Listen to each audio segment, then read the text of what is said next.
Pickup launch আসবে, minimum 50 থেকে 60 লক্ষ লোক আসবে দক্ষিণ অঞ্চল থেকে।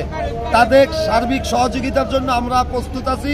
তাদের খাবার, যে কোনো মেডিকেল টিম হইতে সব কিছু প্রস্তুত আছে।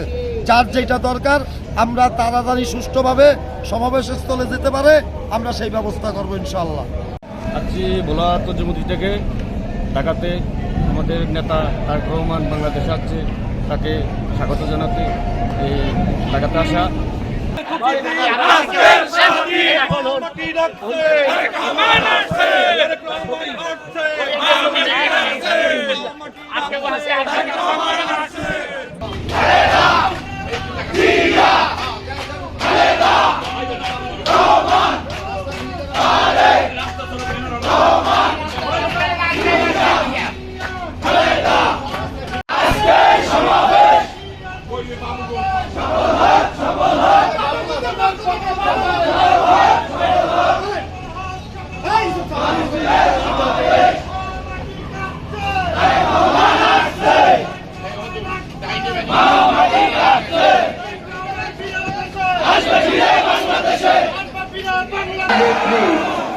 বাবার অগ্রবর্তী